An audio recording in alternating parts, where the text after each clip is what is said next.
What does it really mean when two athletes from different stages of their careers quietly come together to train, away from the spotlight, but not entirely out of it? Is it just preparation for the next tournament, or is there something deeper going on beneath the surface? Because on paper, the story is simple. Alex Eala, one of the brightest young prospects in tennis, has been training again at the Rafa Nadal Academy. And alongside her, reuniting in that same environment, is Iga Świątek, already one of the dominant forces in women's tennis and a multiple Grand Slam champion. Both are preparing for the clay court season, a crucial stretch of the tennis calendar that often defines legacies. That's the headline. But the real story isn't just about practice sessions or preseason preparation. It's about growth, pressure, identity, and what it means to evolve in a sport where every move on and off the court is watched, analyzed, and often judged. Let's step back for a moment. The Rafa Nadal Academy is not just a training facility. It represents a philosophy, discipline, patience, resilience, and a deep respect for the process.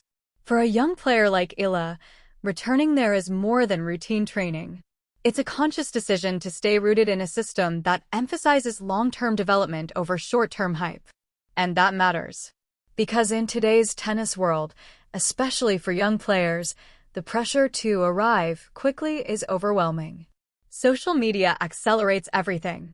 One strong performance can instantly turn a junior or emerging player into a global talking point.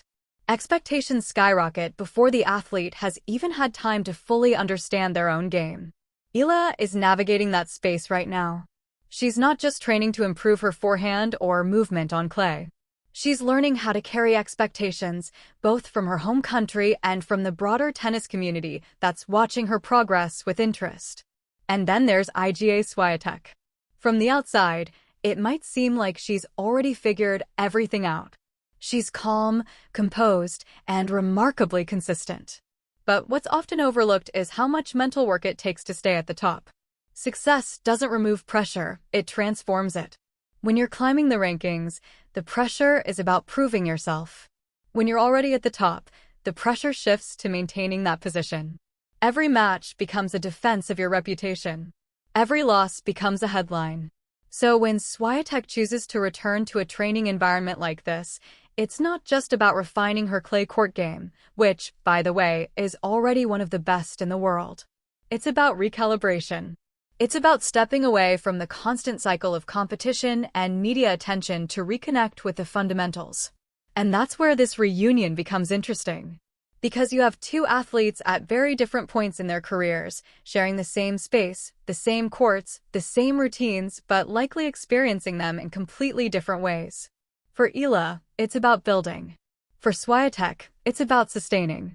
And yet, there's a quiet overlap between those journeys. Both are dealing with expectations. Both are managing visibility. Both are navigating what it means to grow, not just as players, but as individuals in a very public profession. Let's talk about that visibility for a moment. Modern athletes are no longer just competitors. They're also public figures, content subjects, and, in many ways, ongoing narratives. Training sessions that used to be private are now shared through photos, clips, and updates. Fans follow not just matches, but preparation, recovery, and even casual moments. That has benefits, of course. It brings fans closer to the sport.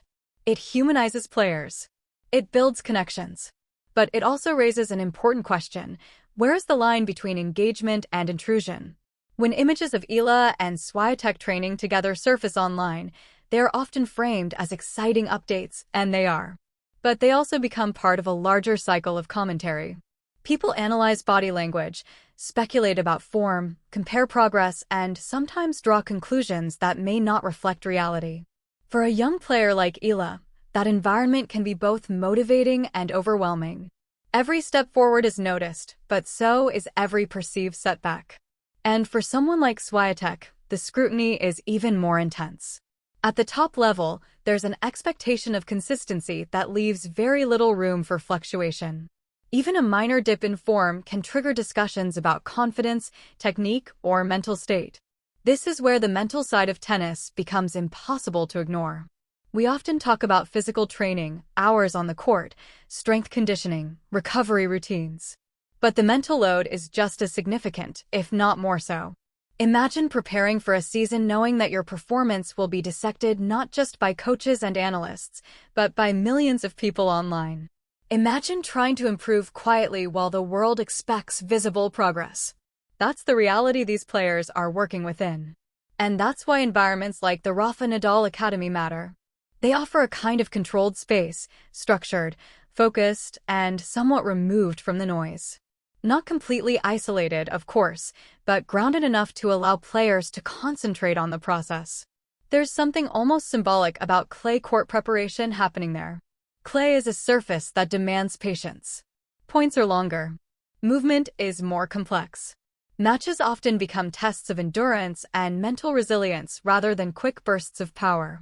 In a way, clay season forces players to slow down, to construct points carefully, to adapt, to stay composed under pressure. And maybe that's exactly what both Eala and Swiatek are working on right now. Not just their technique, but their approach. Because the modern tennis calendar doesn't really allow for long pauses. It's continuous, fast-paced, demanding. And in that environment, the ability to reset, even briefly, becomes incredibly valuable. Now, let's bring social media back into the conversation. There's an interesting dynamic at play. Fans want access. They want to feel connected to players. They want to see behind the scenes. And players, to some extent, understand that. Many share parts of their journey willingly, training clips, personal reflections, glimpses into daily life. But there's also a growing awareness among athletes about the importance of boundaries. Not everything needs to be shared. Not every training session needs to be documented. Not every moment needs to be turned into content. For young players especially, learning how to manage that balance is crucial. Too much exposure can lead to distraction, pressure, and even burnout. Too little can make it harder to build a personal brand in a sport that increasingly values visibility. It's a delicate balance, and there's no universal formula for getting it right. Eala is still figuring that out. Swiatek, despite her experience, is still navigating it as well. And that's something we don't always acknowledge. We tend to assume that once an athlete reaches a certain level, they've mastered everything, not just their sport, but also the surrounding challenges. But growth doesn't stop at the top. If anything, it becomes more nuanced. Now, let's think about what this reunion might mean from a purely tennis perspective. Training together offers more than just physical preparation. It creates an environment of shared intensity. Players push each other. They observe different styles. They adapt. For Eala, being around someone like Swiatek can provide valuable insight not through formal instruction, but through observation. How she approaches practice. How she manages focus. How she handles mistakes. Those are lessons that don't always show up in coaching sessions. And for Swiatek, training with younger players can offer a different kind of benefit. It introduces variability, new patterns, different rhythms. It keeps things fresh. And sometimes, that freshness is exactly what a top player needs before a demanding stretch like the clay season. But beyond all of that, the tactics, the preparation, the environment, there's a broader takeaway here. This story is a reminder that progress in sports is rarely linear. We see the highlights, the trophies, the rankings. But we don't always see the quiet work that happens in between. The early mornings, the repetitive drills, the moments of doubt, the small adjustments that may not be visible to anyone else. That's where real development happens. And that's what this reunion represents. Not a headline, not a spectacle, but a process. A continuation of something deeper. Before we wrap up, here are a few questions to think about.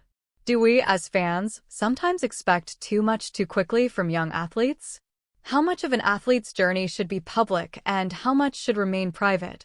And in a world driven by constant updates, is there still value in unseen progress? Because ultimately, this isn't just about tennis. It's about how we understand growth in a highly visible world.